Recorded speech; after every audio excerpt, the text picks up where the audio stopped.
Everyone, welcome to my channel. It's me Simran Sahani और आज मैं आपको पढ़ाऊंगी क्लास 12 हिस्ट्री का चैप्टर 6 भक्ति सूफी ट्रेडिशन। ये हमारे इंटायर सिलेबस का स्टूडेंट्स को सबसे डिफिकल्ट लगने वाला चैप्टर रहता है। बट योर सिमरन दीदी is here, you no need to worry, क्योंकि मैं आज आपको ये चैप्टर ऐसे पढ़ा दूंगी कि ये फेवरेट चैप्टर हो जाएगा आपका आज से। पहले भी मैंने पढ़ा रखा है बट अब हमारा रिवीजन चल रहा है, क्रैश कोर्स चल रहा है, तो एक एक लाइन आपको मैं ऐसे समझा दूंगी that this will be your favourite chapter, क्योंकि इसमें हम पढ़ेंगे हमारी रिलीजियस बिलीव्स एंड प्रैक्टिसेस के बारे में, हिंदू, मुस्लिम्स एंड हमारा जो है सिख, हमारे ये जितनी भी रिलीजन्स है हम उनको जो है कैसे इंडिया में जो है बहुत पुराने ज़माने में अगर आप सोचो कि कैसे भक्ति करी जाती थी, कैसे भगवान जी को जो है मतलब पूजा करी जाती थी, कैसे जो है गॉड को याद किया जाता था, ये सब चीज़ें जैसे आज जो हम फॉलो करते हैं पहले ज़माने में कैसे होती थी, बेसिकली हम यही पढ़ने वाले हैं इस चैप्टर के अंदर। तो काफ़ी कनेक्टेड चैप्टर है, जो भी आप पढ़ोगे आपको यार हम अभी भी ऐसे ही करते हैं, ठीक है।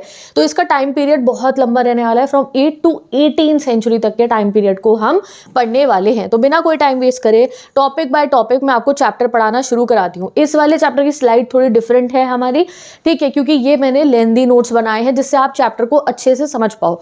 हमारे ये चैप्टर की एनसीईआरटी की लाइन बहुत डिफिकल्ट है, तो एक एक लाइन को मैंने यहाँ लिख दिया है, बट जो मेरे शॉर्ट नोट्स है वो इंस्टाग्राम से आपको मिल जाएंगे जहाँ पे चैप्टर बहुत क्रिस्प फॉर्म में है। तो डिस्क्रिप्शन बॉक्स में इंस्टाग्राम आईडी का लिंक गिवन है जहाँ से आप शॉर्ट नोट्स को चेक कर सकते हो। Just have to go there and subscribe to the Instagram, ठीक है। चलिए स्टार्ट करते हैं। तो अभी आपको इससे पहले वाला चैप्टर हुआ था चैप्टर 4, जिसमें हमने रिलीजन के बारे में पढ़ा था, ठीक है। हमने बुद्धिज्म के बारे में पढ़ा, जैनिज्म के बारे में पढ़ा, हमने स्ट्रक्चर ऑफ हमारे हिंदू टेम्पल पढ़े कि कैसे टेम्पल्स बनते थे, ये सब चीज़ें हमने उसमें पढ़ी थी, ठीक है। हमने वहाँ पे स्तूपास को देखा था, मोनेस्ट्रीज को और टेम्पल को। बट अब हम आ चुके हैं गाइस फर्स्ट CE के ऊपर, यानी कि अब हम पहली सेंचुरी में आ चुके हैं और इस जमाने की अब हम बात पढ़ने वाले हैं। अब ये वो समय था जब अलग अलग religious beliefs and practices start हो रही थी, तौर तरीके बदलने शुरू हो गए थे, नए तौर तरीके जो है हमारी आप कह सकते हो समाज के अंदर आने शुरू हो गए थे, ठीक है। अब इस समय को पढ़ने के लिए जो फर्स्ट सेंचुरी CE से ले समझ लो आज तक का जो समय है जो हम पढ़ने वाले हैं, इसको पढ़ने के लिए हमारी सोर्सेज क्या थे। जैसे हड़प्पा की खुदाई के आर्टिफैक्ट सोर्सेज थी, सेकेंड चैप्टर के अंदर हमारे कॉइन सोर्सेज थी, इंस्क्रिप्शन सोर्सेज थी, थर्ड चैप्टर के अंदर भी हमने वेद्स को देखा था, फोर्थ चैप्टर में हमने स्तूपा को देखा सोर्स में। इस चैप्टर की सोर्स क्या है, हमें रिलीजन के बारे में जानना है तो हमें पता कैसे चलता है। तो इसकी पहली सोर्स है composition of poets and saint, जिन्होंने खुद को लोकली ओरली जो है डिफाइन करा था। जैसे हर जगह के ना एक सेंट होते थे, साधु संत जिसे कहते हैं, जैसे कबीरदास एक संत थे, तुलसीदास जी संत ही तो थे वो। तो उनके जो ओरल बोल के जो वो उनकी कहानियां होती थी, कोई प्रेयर हो गई, जो उनके बोले हुए वचन होते थे ना, उनको हम अपनी सोर्स मानेंगे। अब तो वो जब वो लोग जिंदा होते थे तब तो वो बोला करते थे, बाद में जो उनके फॉलोअर्स होते थे वो उसको लिख देते थे कि हमारे गुरु ने हमें ये बताया था। These were compiled bye there disciples या उनके डिवोटीज आफ्टर देयर डेथ। तो पहली सोर्स ये है जो संतों ने लिखा था, ठीक है। एंड देन हम ये देखेंगे कि अब वो समझ में आ गया था कि ना कभी कभी जो संत ने बोला होता था, जब उनके डिवोटीज लिखते थे तो उसे थोड़ा चेंज कर देते थे, अपना पर्सपेक्टिव डाल देते थे, बट फिर भी एक मेजर पॉइंट ऑफ व्यू तो हमें पता चल ही जाता है। दूसरा हमारी सोर्स है यहाँ पे हैगियोग्राफीज। दूसरी सोर्स जो है हमारे पास हमारे अपने इस समय के रिलीजन को समझने की, बिलीव्स को समझने की, वो है हैगियोग्राफीज। हैगियोग्राफीज क्या होती है, जैसे बायोग्राफी होती है, जैसे कोई क्रिकेटर है आप उनकी बायोपिक देख रहे हो, कोई रेसलर है या कोई भी अच्छे इंसान है जिनसे आप इंस्पिरेशन लेना चाहते हो, तो आप उनकी लाइफ की कहानी मतलब बायोग्राफी। वही अगर आप किसी सेंट की लाइफ की कहानी पढ़ोगे तो वो हो जाएगी हैगियोग्राफी। तो उन्होंने अपनी लाइफ में कैसे, जैसे कबीरदास के बारे में आप इस चैप्टर में पढ़ोगे, वो कौन थे, कैसे वो दोहे लिखे, कैसे वो कौन से परिवार में पैदा हुए, देन उनको किन के साथ वो रहे, क्या मानते थे वो गॉड के लिए, वो क्या सोचते थे, सब जब आप उनके बारे में पढ़ोगे तो it will be known as the hagiographies, ठीक है। तो एक उनकी कही गई बातें, एक उनकी लाइफ की पूरी स्टोरी हमारी सोर्स रहेगी इस पूरे चैप्टर के अंदर, बस। और कुछ ज्यादा हमें अभी नहीं समझना। हम चलते हैं अपने पहले टॉपिक पे, a mosaic of religious beliefs and practices. पहला टॉपिक आ गया, लिखो, हेडिंग लिखो, कॉपी लेकर आ जाओ और मैं आपके नोट्स बनवाती हूँ साथ में। मोजाइक मतलब होता है, जैसे फोन में आपने देखा होगा मोजाइक मोड आता है, बहुत सारे ऐसे टाइल्स बने हुए आ जाते हैं। मोजाइक मतलब एक बहुत सारा डिफरेंट चीजों को, जैसे बहुत बड़ा सा कोलाज बना, तुम्हारी गैलरी में 100 फोटो है, इकट्ठा उनका कोलाज बना दो, ऐसे छोटे नहीं हो जाएंगे, मिलके एक बिग पिक्चर देंगे, उसको हम कहते हैं मोजाइक। तो अब ये समय इंडिया में ऐसा आ चुका था कि हमारे यहाँ wide range of beliefs and practices थी, अलग अलग गॉड्स की पूजा होती थी, कहीं पे वेद के जो है मंत्र उच्चारण हो रहे थे, कहीं पे कुछ होता था, कहीं पे कुछ होता था। तो हमारे यहाँ कभी कोई कल्चर था, कहीं कोई कल्चर था, तो इतने सारे रिलीजन हो गए थे, इतने सारे गॉड गॉडेसेस थी। तो एक बहुत ही इंटरेस्टिंग था हमारे यहाँ का और एक बहुत ही अब आप कह सकते हो कि बहुत ही ये नहीं कि बस एक ही चीज़ है, बिल्कुल एक पैटर्न के साथ हमारे यहाँ के कस्टम्स थे और रिलीजियस बिलीव्स प्रैक्टिसेस थी। On one level it showed continued and even extended worship of the major deities. जैसे कि हमारे जितने भी मेजर डेटीज हैं, मोजाइक इसलिए बोला क्योंकि जैसे हमारे मेजर डेटीज कौन है, विष्णु जी, शिव जी, ठीक है, बट विष्णु जी के इतने सारे अवतार हैं और हम उनकी भी पूजा करते हैं। फिर हमारी गॉडेसेस हैं, उनको भी हमने अपने मेजर गॉड से जो है एसोसिएट कर रखा है, जैसे लक्ष्मी जी विष्णु जी की वाइफ हैं और माता रानी जो दुर्गा माता है वो शिव जी की वाइफ है, उनकी भी पूजा होती थी। तो इसको लिखा आ रहा है हमारा मोजाइक, ठीक है, तो ये आपको बताया गया है। अब आता है topic 1.1, the integration of cults. Integration of cults मतलब क्या हुआ, देखो अब इस समय में ये जो टाइम पीरियड आ रहा था, दो प्रोसेसेस हो रहे थे हमारे यहाँ पे कंट्री के अंदर, दो चीज़ें चल रही थी। पहला क्या था, डिसएमिनेटिंग ऑफ ब्राह्मणिकल आइडियाज़, यानी कि आपको याद होगा कि जो ब्राह्मण्स थे ना वो बहुत ज़्यादा रिजिड चलते थे, वन सिस्टम को फॉलो करना है। बट अब ये जो फर्स्ट सेंचुरी सी आ गई थी, ज़माना बदल रहा था, अब हमने कहीं कहीं जगहों पे देखा कि ब्राह्मण्स ने जो रिजिड रूल्स लिख रखे थे ना, अब उनको तोड़ा जा रहा था, अब उनको काफ़ी जगहों पर फॉलो नहीं करा जाता था। जैसे कि वुमेन को और इवन शूद्रास ने, वे जो है जिनको वैदिक लर्निंग अलाउड नहीं थे, जिन्हें वेद पढ़ने अलाउड नहीं थे, उन्होंने भी जो है पढ़ना लिखना शुरू कर दिया था, वो नॉलेज गैदर कर रहे थे। तो दे वर ऑल्सो जो है वो पार्ट ऑफ द सोसाइटी बन रहे थे। बट अभी भी उन्होंने वेद नहीं पढ़े थे, वेद पढ़ना उन्हें अलाउड नहीं था, वो बहुत डिफिकल्ट लिखी जाती, वो पढ़ भी नहीं सकते थे। उन्होंने पढ़ना शुरू कर दिया था पुराण्स को। ये वो टाइम पीरियड है हमारे यहाँ पे जब पुराण्स का कंपाइलेशन हुआ। पुराण किसकी बात होती है, हमारे मेजर गॉड्स की। शिव पुराण है, विष्णु पुराण है। तो पुराण्स जो है वो थोड़ी सिंपल संस्कृत में लिखी हुई थी। तो अब वो समय आया जब इवन शूद्राज ने और लेडीज़ ने भी पुराण्स को पढ़ना शुरू कर दिया था, एंड उससे वो और भगवान जी को समझे और उन्होंने उनकी और ज़्यादा भक्ति करी, ठीक है। सेकंड प्रोसेस जो हुआ था इस समय में वो था कि अब ब्राह्मण्स भी थोड़ा एक्सेप्ट कर रहे थे चीज़ों को, ठीक है। ब्राह्मण्स ने भी चीज़ों को एक्सेप्ट करना शुरू करा था, नई नई चीज़ों को, जो इतने रिजिड वो हो रहे थे वो थोड़ा वो कम कर देते हैं, ठीक है। एंड इवन वो लोकल प्रैक्टिसेस को भी जो है इंडल्ज कर रहे थे। अब यहाँ लोकल प्रैक्टिसेस के जगन्नाथ पुरी जी का एग्जाम्पल दिया है, उड़ीसा में है जगन्नाथ जी का मंदिर। तो फिर धीरे धीरे अब ब्राह्मण्स ने उनको एसोसिएट करना शुरू कर दिया विष्णु जी के साथ। यानी कि जब वो स्टोरी लोगों को पता चली कि जो जगन्नाथ जी, अगर आप उनकी मूर्ति देखोगे वो कैसी है, वो लकड़ी की बनी हुई है, बहुत प्यारी सी, और वो उनकी बहन भी है साथ में और उनके बड़े भैया भी हैं साथ में, जगन्नाथ जी की जो मूर्ति है। और वो कौन है, वो भी विष्णु जी ही है, एक तरीके से हमारे कृष्ण जी ही हैं। बट अगर हमारे पास जो प्रेजेंट मूर्तियाँ थी विष्णु जी की वो कुछ ऐसी थी, ठीक है। और अगर हम जगन्नाथ जी की मूर्ति देखें तो वो बिल्कुल अलग थी। तो अब धीरे धीरे जब वो स्टोरी समझ में आई लोगों की, अच्छा ठीक है ये है जगन्नाथ जी, विष्णु जी ही हैं एक तरीके से, फिर ब्राह्मण्स ने उनको एक्सेप्ट करना शुरू कर दिया। बिग पिक्चर में ब्राह्मण्स ने उनको लेकर आ गए कि हाँ जी ये वही है। तो जो लोकल गॉड्स होते थे ना बेसिकली, उनको हमने अपने जो मेजर गॉड्स है उनसे एसोसिएट करा और पूरे फिर कंट्री को पता चला। एंड देन लोकल और जो ट्रेडिशन था और जो बिगर ट्रेडिशन का था उनका मिक्स होना शुरू हो गया। यानी कि पहले तो शायद आप सोचो कि खाली उड़ीसा में ही शायद लोगों को नहीं पता हो तो वहाँ होती थी पूजा। फिर धीरे धीरे बात फैली और ब्राह्मण्स को पता चली, उन्होंने स्टडी करा and they got to know हाँ जी ये तो बिल्कुल सही बात है। तो धीरे धीरे अब ब्राह्मण्स ने एक्सेप्ट करना शुरू कर दिया था लोकल ट्रेडिशंस को भी। इसी चीज़ को आपको बुक में बहुत ही ज़्यादा जो है ना बहुत डिटेल वे में बता रखा है। एग्जाम्पल 1 हमें बताया है, यहाँ पे आप देख सकते हो, continuous dialogue between what sociologist has described as great tradition and little tradition. ये लोग क्या कहते थे इसको, ग्रेट ट्रेडिशन, लिटिल ट्रेडिशन। यानी कि जहाँ पे डायरेक्टली विष्णु जी की मूर्ति है और डायरेक्टली विष्णु जी की पूजा हो रही है, उसको इन्होंने कह दिया ये ग्रेट ट्रेडिशन है, क्योंकि ये लोग जानते हैं, राजा लोग कर रहे हैं ऐसे। और जो एक लोकल एरिया का है कि वो ओडिशा के अंदर ही है वो टेम्पल, ठीक है, तो वो उसको उन्होंने कहा कि ये क्या है, ये लिटिल ट्रेडिशन है। फिर लोगों ने कहा कि ये ग्रेट और लिटिल वर्ड सही नहीं है, ये तो एक ही है, तो हमें ये ग्रेट लिटिल वर्ड यूज़ नहीं करना चाहिए और अब हम इसके लिए दूसरा वर्ड यूज़ करते हैं, ठीक है। तो अब ब्राह्मण्स ने जो है वर्शिप ऑफ जो हमारे लोकल डेटीज़ हैं उनको अपने मेजर गॉड से एसोसिएट करा और उसको एक्सेप्ट कर लिया था उस आइडिया को, ठीक है। तो deity is represented in a very different way. In this instance a local deity whose image was and continues to be made of wood by local tribal specialists was recognized as a form of Vishnu.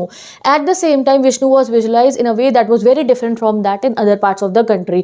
ये है हमारे पास example integration among god and goddesses का, ठीक है।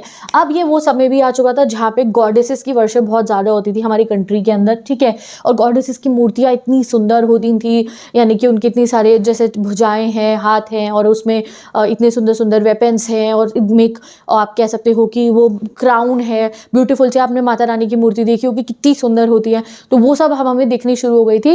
And goddesses की worship भी इस जमाने में हमारे अब बहुत ज़्यादा स्टार्ट हो चुकी थी। ठीक है, अब आता है हमारा नेक्स्ट टॉपिक, दैट इज कुछ भी नहीं था फर्स्ट टॉपिक में हमें बताया गया कैसे हमारी कंट्री में सारे रिलीजन्स आपस में जो हमारे जो सारे गॉड गॉडेसेस हैं, मोजाइक क्यों लिखा है कि हम उन्हें जोड़ पाए, एक पजल को हम जोड़ पाए कि हाँ ये भी वही है, ये उन्हीं के अवतार है, ऐसे हम उन चीज़ों को समझ पाए। 1.2 टॉपिक आता है डिफरेंस एंड कॉन्फ्लिक्ट। ठीक है, डिफरेंस एंड कॉन्फ्लिक्ट क्या हुआ यहाँ पे, चलो पढ़ते हैं। तो कई बार जो है हमारे यहाँ पे जब भी गॉडेसेस की पूजा होती थी तो उसको जो है कहा जाता था तांत्रिक प्रैक्टिस है। जैसे आजकल हम तांत्रिक प्रैक्टिस जब बोलते हैं तो हमारे दिमाग में बिल्कुल ही अलग सी इमेज बन जाती है तांत्रिक जब हम बोलते हैं। बट वैसे यूजुअली क्या था, जब भी जो है हम पूजा करते थे फेमिनिन पावर की, डिवाइन फेमिनिन पावर की, यानी कि गॉडेसेस की पूजा करते थे उस जमाने में, उसको हम कहते थे तांत्रिक प्रैक्टिसेस। अब तांत्रिक प्रैक्टिसेस हमारी कंट्री में बहुत ज़्यादा ओपन हो गई थी एक ज़माने के अंदर। क्यों? क्योंकि वहाँ पे कोई भेदभाव नहीं होता था। जैसे वैदिक लर्निंग में शूद्रास को अलाउड नहीं है, वुमेन को अलाउड नहीं है, बट जो भी तांत्रिक प्रैक्टिसेस थी उन्होंने कास्ट और क्लास का डिफरेंस नहीं देखा।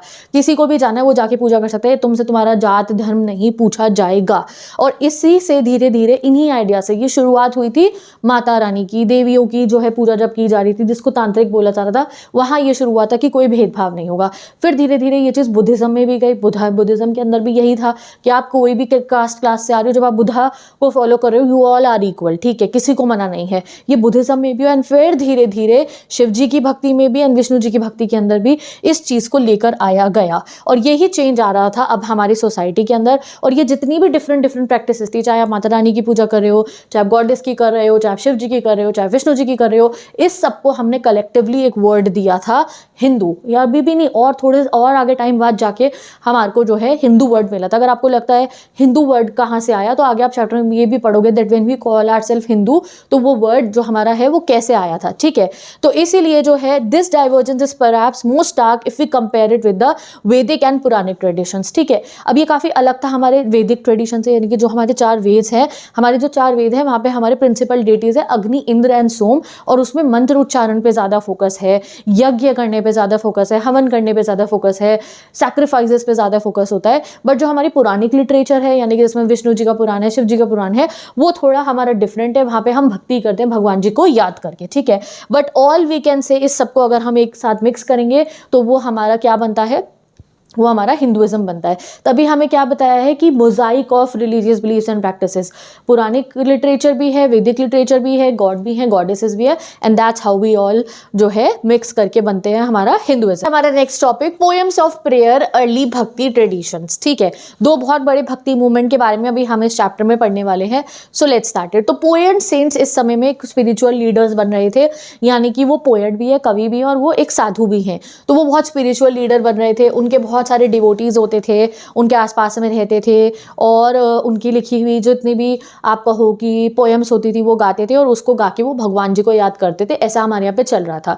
ऐसा नहीं अब इसके पोएट सेंट्स के आने के बाद ब्राह्मण्स की इंपॉर्टेंस कम हो गई थी। ब्राह्मण्स भी उतने ही जितना रोल वो पहले निभाते थे वो अभी भी निभाते थे, बट जो है ये यहाँ पे हो चुका था कि जब भक्ति मूवमेंट स्टार्ट हुआ तो वुमेन एंड शूद्रास भी उसमें गए, एंड जो है ऑर्थोडॉक्स ब्राह्मणिकल रूल्स जो थे, जो बहुत रिजिड रूल्स थे, उनको अब लोगों ने नजरअंदाज करना शुरू कर दिया था। अब भक्ति मूवमेंट बेसिकली जो है 2 टाइप के हमारे यहाँ पे भक्ति होती है गाइस, और इस पे एग्जाम में 2 मार्क का क्वेश्चन आएगा, how many types of bhaktis we have. तो एक होती है हमारे यहाँ पे सगुण भक्ति, यानी कि विद फॉर्म, जब आप भगवान जी को याद करो तो आप उनकी एक फिगर, एक इमेज उनकी आपके दिमाग में बन रही है। जैसे कि जब हम शिव जी के बारे में सोचते हैं और आपके सामने शिव जी आ रहे हैं, शिवलिंग आ रहे हैं, आप विष्णु जी के बारे में सोच रहे हो, आपके सामने कृष्ण जी आ रहे हैं, आप विष्णु जी को सोच रहे हो। ठीक है, तो जब हम विजुलाइज कर पा रहे हैं अपने गॉड को, उसको हम कहते हैं सगुण भक्ति, जहाँ पे हम जो है हमारे भगवान जी को ह्यूमन फॉर्म में भी देखते हैं। ठीक है, उसको हम क्या कहते हैं, सगुण भक्ति। दूसरा होता है हमारा निर्गुण भक्ति, जहाँ पे हम जब गॉड को अगर सोचें, भगवान के बारे में अगर हम सोचें,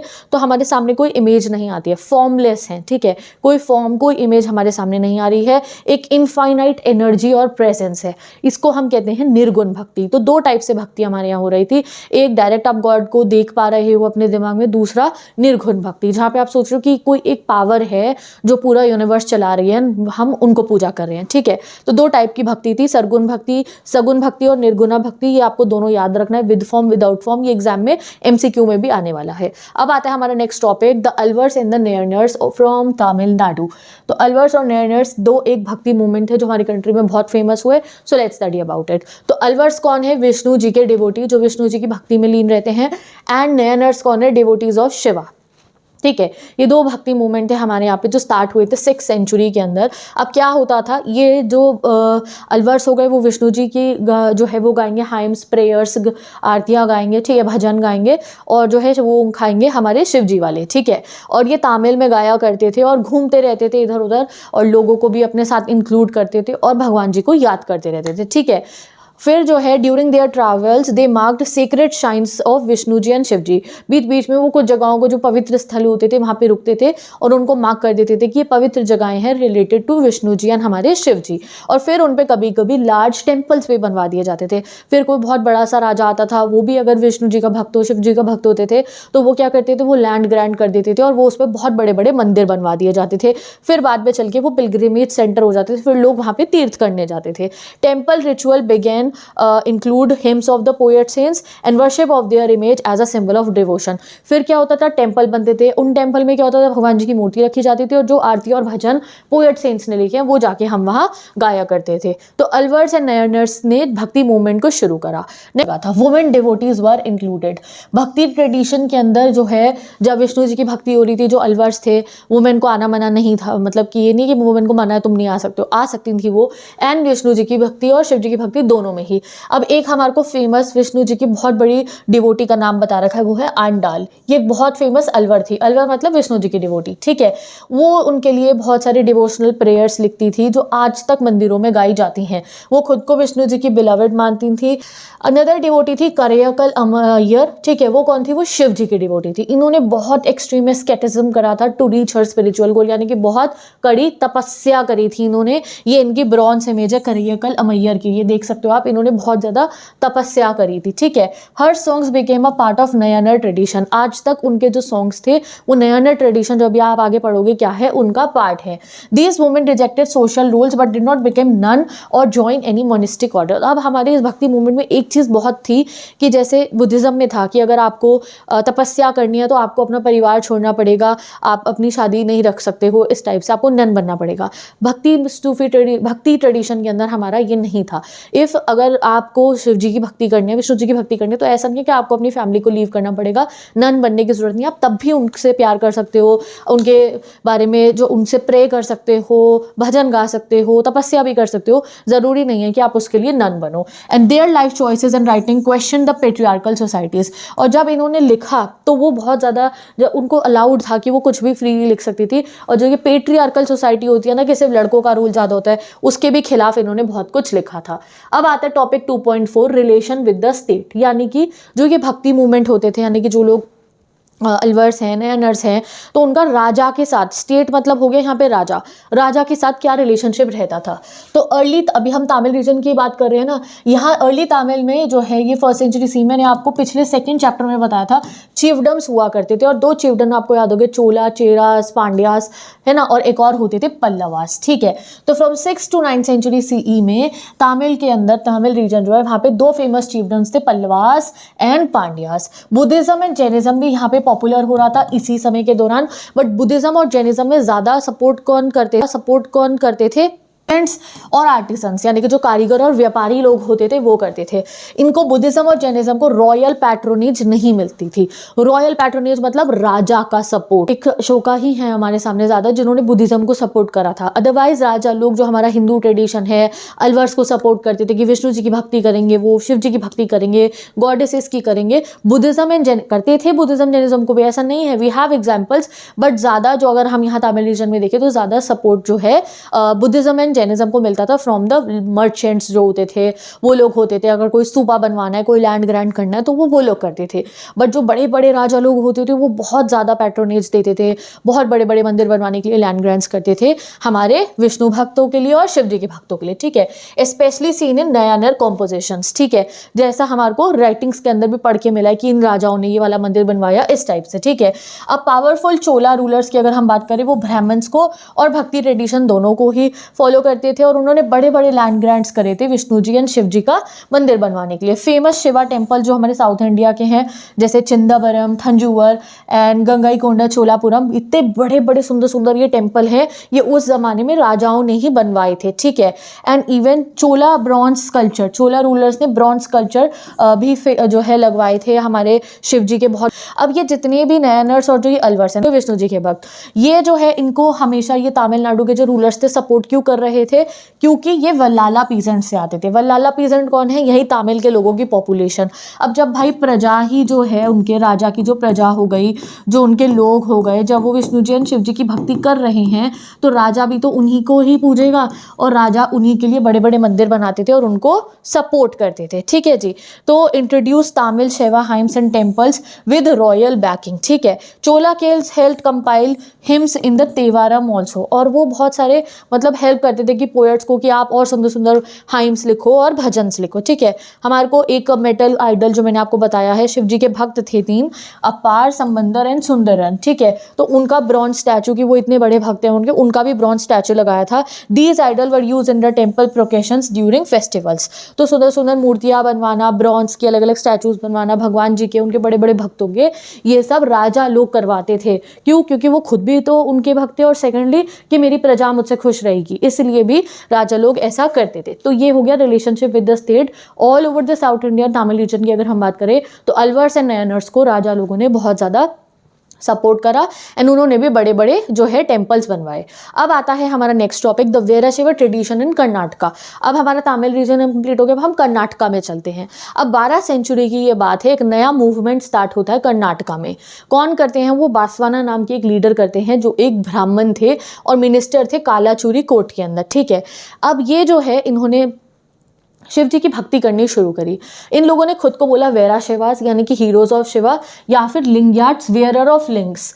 अब इन्होंने अपने आप को नाम लिंग्याट इसलिए रखा क्योंकि ये लोग जो भी लोग वीराशैवा ट्रेडिशन को फॉलो करते हैं, वो अपने हाथ पे एक छोटा सा शिवलिंग होता है, बांधते अपने हाथ के ऊपर, ठीक है। तो व्हेन वेयर अ स्मॉल लिंग, जो एक सिल्वर केस में होता है, और वो अपने लेफ्ट शोल्डर पे उसको बांधते हैं, ठीक है। और जो लोग मॉन्क बन जाते हैं, यानी कि ये फॉलो करते हुए जो वीराशैवा ट्रेडिशन के अंदर जो पूरा मॉन्क बन जाते हैं, तपस्या करते हैं, वो लोगों को बहुत हाईली रिस्पेक्ट करा जाता है और उन्हें जंगमास बोला जाता है। तो ये 1 मार्कर में आएगा, जंगमास कौन होते हैं और लिंग्याट्स कौन है, ठीक है जी। चलो, अब ये जो है एक डिफरेंस होता है लिंग्याट्स का, हमारे आप कह सकते हो, या फिर आपका वीराशैवा ट्रेडिशन के लोगों का, नॉर्मल हमारा जो हिंदुइज्म कल्चर है उससे, वो क्या है कि आफ्टर डेथ ये मानते हैं कि डिवोटी ना डायरेक्ट शिव जी से यूनाइट हो जाएंगे। तो नो बर्थ, रीबर्थ, ये सब नहीं है कि अगला जन्म होगा, ये होगा, वो होगा। तो ये इसलिए क्रेमेशन नहीं करते, मतलब ये दाह संस्कार नहीं करते, ये गाड़ देते हैं ज़मीन के अंदर इंसान को। मतलब जिनके यहाँ पे जो कोई डेथ होगी, अगर वो वहाँ वीराशैवा ट्रेडिशन का है, वो लिंग्याट है, तो वो उनका दाह संस्कार नहीं करेंगे, वो उनको ज़मीन में गाड़ देंगे, क्योंकि दे बिलीव कि जैसे ही वो मरेंगे वैसे ही वो शिव जी से यूनाइट हो जाएंगे, ठीक है। इनके जो आइडियाज़ थे, ये बहुत इंपॉर्टेंट टॉपिक है, ये याद रखो। लिंग्याट्स के जो आइडियाज़ थे, उन्होंने डायरेक्टली ब्राह्मण्स को चैलेंज करा। पहला आइडिया इनका ये था कि ये कोई कास्ट बेस्ड और ये अनटचेबिलिटी पॉल्यूशन नहीं मानते थे, ठीक है। दूसरा आइडिया ये था, दे डिनाइड द रीबर्थ थ्योरी, कि अगला जन्म होगा, ये होगा, होगा, वो ये सब में नहीं मानते थे। तीसरा, they gain support from the socially marginalize group, और जिन लोगों को ब्राह्मण सोसाइटी से आउटसाइड रखते थे, तो उन्होंने इन्हें बहुत सपोर्ट करा। नेक्स्ट, इन्होंने बहुत अच्छी अच्छी प्रैक्टिसेस भी करी जो धर्मशास्त्र के रूल के अगेंस्ट थी।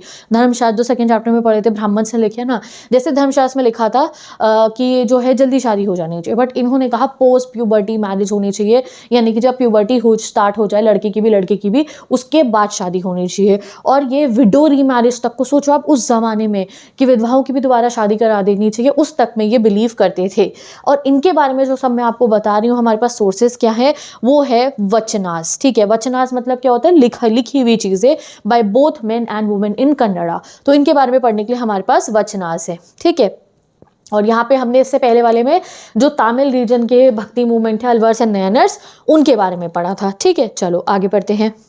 तो अभी तक तो हम सब साउथ इंडिया के बारे में पढ़ रहे थे, तो क्या नॉर्थ इंडिया में पूजा नहीं होती थी? होती थी, बट यहाँ पे बहुत बड़े भक्ति मूवमेंट इसलिए नहीं हुए क्योंकि नॉर्थ इंडिया में ज़्यादातर इस ज़माने में राजपूताना रूल चल रहा था।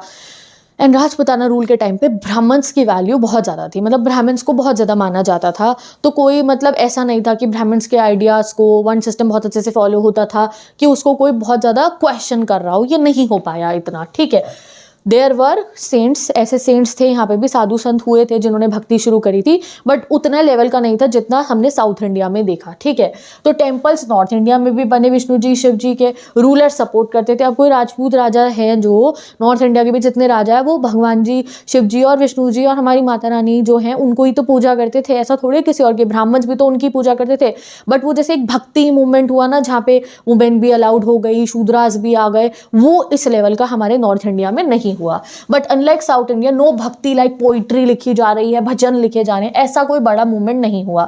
क्यों नहीं हुआ? Because of the Rajput states, क्योंकि राजपूत स्टेट्स में ब्राह्मण का बहुत की रोल होता था और कोई फिर ब्राह्मण की जो डोमिनेंस थी उनको चैलेंज नहीं कर पाते थे। बट कुछ न्यू ग्रुप्स हमारे बने थे, वो थे नाथ, जोगीज एंड सिद्धास। कौन थे? नाथ, जोगीज एंड सिद्धास। आपको याद रखनी, ये सेंट्स थे, एक तरीके के ये साधु लोग निकले थे, नाथ, जोगीज एंड सिद्धा। और इनके many of them came from artisan families like weaver जो कपड़े सिलते थे ना, वहां से ये लोग आए थे। ठीक है, and these artisanals group grew stronger due to rise of craft production. अब ये लोगों पे भी बहुत पैसा आता है और ये स्ट्रॉन्ग हो रहे थे क्योंकि अब पॉपुलेशन बढ़ रही थी। लोग, तुम सोचो कि ज़्यादा चीज़ों की डिमांड हो रही थी, तो अब इन पे क्राफ्ट प्रोडक्शन ये ज़्यादा करते थे, बड़े बड़े शहर बन रहे थे, लॉन्ग डिस्टेंस ट्रेड हो रहे थे इंडिया से, तो मसलिन कपड़ा इतना बिकता था, तो इन पे पावर आ रही थी।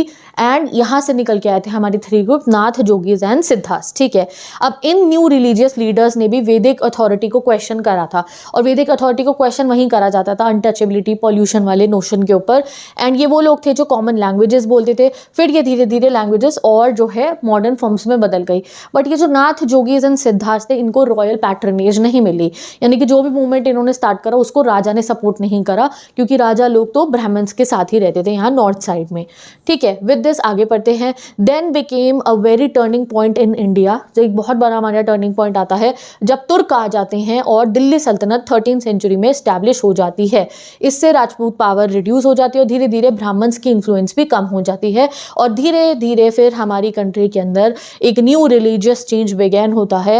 एंड देन सूफिज्म आता है और इस्लाम हमारी कंट्री में आ जाता है। यही हम आगे पढ़ेंगे अपने नेक्स्ट टॉपिक में, new fabrics in the strand, हमारा इस्लामिक ट्रेडिशन। तो अभी तक हमने हिंदुइज्म के बारे में पढ़ लिया, now we will move to हमारा नेक्स्ट इस्लामिक ट्रेडिशन। हमारा next topic, new strands in the fabric Islamic traditions. तो अब हम इस्लामिक ट्रेडिशंस इंडिया में जो आए, कैसे बड़े जो इस्लामिक राजा आए उनके बारे में पढ़ने वाले हैं, जैसे मुगल के बारे में, दिल्ली सल्तनत के राजाओं के बारे में, ये सब चीज़ें आप पढ़ोगे इसमें। ठीक है, तो इंडिया कभी भी आइसोलेटेड नहीं था। ऐसा नहीं है कि हमारी कंट्री के अंदर पहले से अरब लोग नहीं आते थे या ऐसे रहते थे, बहुत स्टार्टिंग से आते रहते थे for the purpose of trade. ठीक है, तो हमारे सबसे ट्रेड लिंक्स थे। एंड फ्रॉम अर्ली सेंचुरी से अरब मर्चेंट्स हमारे इंडिया में आते रहते थे वेस्टर्न कोस्ट से। ठीक है, इधर ये जो वेस्ट वाला हमारा एरिया है वहाँ से ये लोग मिडल ईस्ट से हर जगह से हमारे यहाँ आते रहते थे। सेंचुरी से इस्लाम का राइज हुआ, these connected regions became part of the Islamic world. तो ये पूरा जो सेंट्रल एशियन रीजन था वो इस्लामिक वर्ल्ड का पार्ट बन गया था।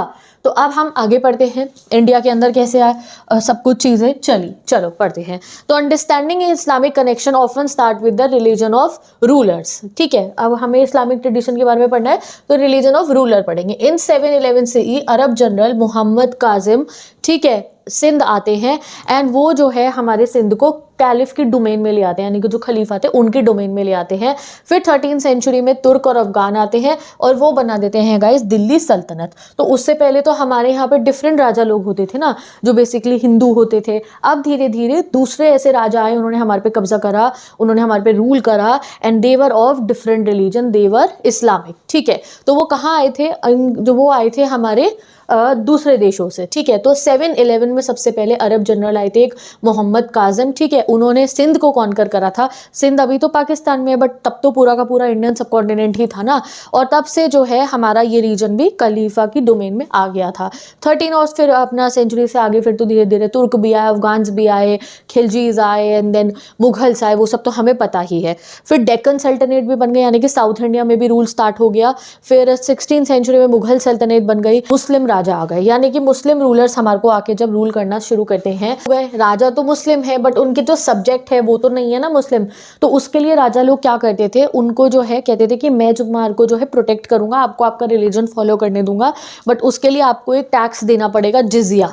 जिजिया नाम का एक टैक्स आपको देना पड़ेगा, जिससे कि आप मुस्लिम रूल के अंडर में भी अपने रिलीजन को फॉलो कर पाओ। और ये जो जिजिया वर्ड है, ये एक वर्ड से आता है जिसे कहते हैं जिम्मी, या कहो आप जिम्मा, कि अब हमारा जिम्मा है, हम आपको प्रोटेक्ट करेंगे। प्रोटेक्ट किया कि आप हमारे अंडर में रह के अपने रिलीजन को फॉलो कर सकते हो। जैसे आप हिंदू हो तो आप हिंदुइज्म फॉलो कर सकते हो, बट राजा तो तुम्हारा मुस्लिम है, तो अगर आपको उस समय फॉलो करना है तो आपको एक स्पेशल टैक्स देना पड़ेगा अपने रिलीजन को फॉलो करने के लिए। उसको कहा जाता था जिजिया टैक्स, ठीक है।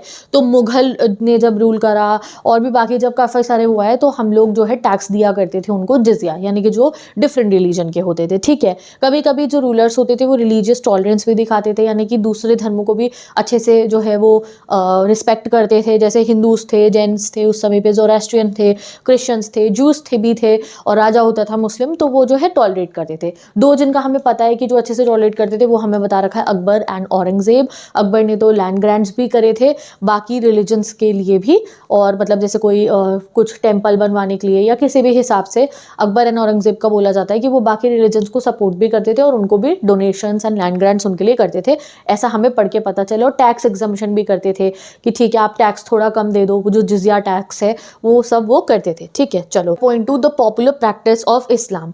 अब ऐसा नहीं है कि इस्लामिक सिर्फ राजा लोग थे और जो नॉर्मल पॉपुलेशन है उसमें इस्लामिक लोग नहीं थे, नहीं, डेफिनेटली धीरे धीरे हमारी कंट्री के अंदर बहुत सारे लोगों ने इस्लाम को अपनाया, में स्प्रेड हुआ, चाहे पीजेंट हो, आर्टिसन हो, वॉरियर हो, मर्चेंट हो, और वो कौन बन गए थे, वो इस्लामिक थे, ठीक है। अब जब भी कोई इस्लाम में बिलीव करते हैं तो उनको 5 पिलर्स पे 5 ऐसी चीजें होती हैं जिन पे वो फेथ रखते हैं। पहला है बिलीफ इन वन गॉड, कि सिर्फ एक गॉड है अल्लाह, एंड प्रॉफिट मोहम्मद जी जो है वो उनके मैसेंजर है, ठीक है। नमाज करना 5 टाइम डेली, ठीक है।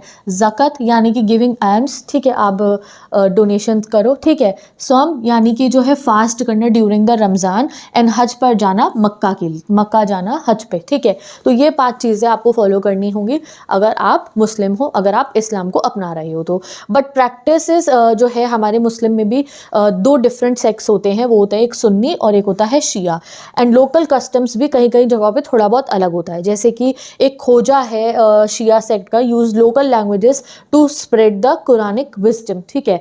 तो एक खोजा सेक्ट है, इसमें जो कुरान के जितने भी विजडम हैं उसको जो है समझाने के लिए अपनी थोड़ी लोकल लैंग्वेजेस को यूज़ करते हैं। देन जिनान्स होती हैं, मतलब कि ज्ञान से निकला ये वर्ड, डिवोशनल पोएम्स जो हैं जिसको इवन पंजाबी, सिंधी, हिंदी, गुजराती में भी गाया जाता है। केरला की अगर हम बात करें तो अरब ट्रेडर्स ने मलयालम को अडॉप्ट करा था, एंड लोकल मैट्रिलिनियल ट्रेडिशन को भी, मैट्रिलिनियल मतलब मदर के नाम को आगे बढ़ाने को भी, देवर मुस्लिम्स बट उन्होंने जो है लोकल ट्रेडिशन, मलयालम लैंग्वेज, ये सब अडॉप्ट कर ली थी। तो Islam blended with the Indian culture seen in mosque and architecture also. Even जो है मॉस्क के आर्किटेक्चर में भी दिखा कि जब भी कोई मॉस्क बनते थे तो 2 चीज़ें तो परमानेंट रहती थी। पहला होता था कि मक्का की तरफ फेस होगा, मिनरब और मीनाबार का, बट जैसे रूफ बना है तो लकड़ी का बना है बर्फ वाली जगह पे, पत्थर ईंटों का वो जो गोल सा होता है वो बना है जहाँ पे नॉर्मल इलाका है। ऐसे टाइप से डिफरेंट स्टाइल्स हमारे को जो है मॉस्क के जो है बनने के तरीके में भी दिखे, ठीक है। तो विद दिस हमारा ये टॉपिक भी कंप्लीट होता है। अब हम आगे चलते हैं, यूज करते हैं हिंदू मुस्लिम रिलीजन को जब हम बात करते हैं, बट ये पुराने ज़माने में ये ऐसे कॉमनली वर्ड यूज़ नहीं होता था कि ये मुस्लिम है, ये हिंदू है। हिस्टोरियंस फाउंड 18 to 14 सेंचुरी के संस्कृत टेक्स्ट के अंदर कि ये हिंदू और मुस्लिम वर्ड तो बहुत रेयरली यूज़ होता था। जो लोग जहाँ से आते थे ना उस बेसिस पे उनका नाम लिया जाता था। जैसे जो टर्किश रूलर्स आए, चाहे वो इस्लामिक थे चाहे वो मुस्लिम थे, बट उनको मुस्लिम बोलने की जगह, इस्लामिक बोलने की जगह तुरुष्का बोला जाता था। 1 मार्कर में याद रख लो कि ये तुर्की से आए हैं। तजाकिस्तान वालों को तजीका बोला जाता था और पर्शियंस को पाराशिका बोला जाता था। Old terms were also reused for new groups, जैसे कि आपको याद होगा शाकास के बारे में मैंने आपको बताया था कि शाका डायनेस्टी थी, उनको बाहर वाले बोला जाता था। तो काफ़ी सारे तुर्क और अफगान राजाओं को शाकास बोला जाता था और यवनास बोला जाता था ग्रीक्स वगैरह को, ठीक है। तो जनरल लेबल जो अगर आप बोलो, जनरली जो बाहर के देश से आए गए राजाओं को या बाहर के देश के लोगों को ये लोग मेलेच बोलते थे, अकॉर्डिंग टू हमारा कंट्री के अंदर मेलेच यानी कि बाहर वाले हैं, ठीक है। People outside our caste and norms, वो जो संस्कृत नहीं बोलते हैं। और कई बार ये जो है टर्म है डेरोगेटरी टोन, मतलब कि ये बाहर वाले हैं, ये बाहर वाले हैं, हमारे लोग नहीं है, ये इस टाइप से बोला जाता। और रिलीजियस वेज में नहीं कि ये बाहर के लोग हैं, हमारी नॉलेज नहीं है। इंपॉर्टेंट क्या है, these labels did not define Hindu Muslim divide, ठीक है। ऐसा नहीं था कि हिंदू मुस्लिम डिवाइड ये दिखा रहा हूँ, नहीं वो राजा वहां से आया, वो उस इलाके के, वो उस इलाके के, ऐसे होता था। Even Hindu was used in many non religious way earlier, जैसे कि हमें चैप्टर 5 में बताया गया था कि हिंदू वर्ड ना बाहर के लोग हमारे को किस लिए बोलते थे कि हम लोग कौन है, सिंधु नदी के बराबर में रहते हैं ना, इंडस वैली जो है, इंडस वैली सिविलाइजेशन को हिंदी में कहा जाता है सिंधु घाटी, ठीक है, जो पूरा हमारी सिंधु रिवर है, ठीक है, इंडस रिवर है जो है, तो उसके आसपास के लोगों को ऐसे सिंधु से वर्ड बना कि ये हिंदू, उसके आसपास के लोग हैं हिंदू। तो ऐसा कहा जाता है कि तब बाहर के लोग कहते थे कि हमें हिंदू जाना है, यानी कि सिंध के पास के जो लोग हैं उनके पास जाना है, तो ऐसे हिंदू वर्ड निकला, ऐसे हमारे लास्ट चैप्टर में हमें बताया गया था। नेक्स्ट टॉपिक नंबर 6, हम चैप्टर के सेकंड पार्ट पे पहुंच चुके हैं, सूफी ट्रेडिशन के ऊपर। भक्ति ट्रेडिशन कंप्लीट हो गया, अब हम पढ़ेंगे सूफिज्म इन इस्लाम, ठीक है। तो Sufis were early Islamic religious people. Sufis भी कौन होते हैं, they are Muslims only, but they are जो है थोड़ा इनका जो प्रे करने का तरीका होता है वो थोड़ा डिफरेंट होता है, थोड़ा अलग होता है। दे चूज एस्केटिज्म यानी कि बिल्कुल सिंपल साधारण जीवन जीना, और मिस्टिसिज्म यानी कि डीप स्पिरिचुअल लेवल पे जाके गॉड से कनेक्ट करना। This was a protest against Islamic world के अंदर जो होता था, हो रहा था कि बहुत सरहदों पे, ऐसे कहो आप, बाउंड्रीज पे बहुत फोकस हो रहा था कि बहुत जाके जो है रूल करा जा रहा था, एक जगह से दूसरी जगह पे, दूसरी जगह से तीसरी जगह पे, मटीरियलिज्म बहुत हो रहा था। तो एक ग्रुप बना सूफीज का, जिन्होंने कहा कि आप ये कर रहे हो बिल्कुल ठीक है, बट जो devotion and love towards God को और बढ़ना चाहिए, तो उसके लिए फिर ये सूफिज्म निकलता है। एंड इनका अपना अलग तरीका था अपना डिवोशन जो है वो दिखाने का, ठीक। Next topic, खानकाज and सिलसिलाज। अब हम जो सूफिज्म है ना, जो सूफी कल्चर है, सूफी ट्रेडिशन है, उसके बारे में डिटेल में पढ़ने वाले हैं। तो अब 11वीं सेंचुरी की बात है, सूफिज्म एक बहुत बड़े मूवमेंट में डेवलप हो गया था with a body of literature on Quranic studies, यानी कि उसमें बहुत सारे हमारे पास टेक्स्ट्स थे, डॉक्यूमेंट्स थे, जिसमें कुरानिक लिटरेचर का बारे में नॉलेज थी और सूफी प्रैक्टिसेस के बारे में। अब सूफिज्म कैसे डेवलप हुआ था, जो सूफीज होते थे उन्होंने अपनी कम्युनिटी बनानी शुरू कर दी नियर अ हॉस्पाइस, या फिर आप कहो खानका, ये एक पर्शियन वर्ड है जिसको कंट्रोल करते थे उनके टीचर, जिनको शेख बोला जाता था, जो एक अरेबिक वर्ड है, ठीक है। एंड उनके जो होते थे पीर और मुर्शीद, इन पर्शियन भी कहा जाता है शेख को।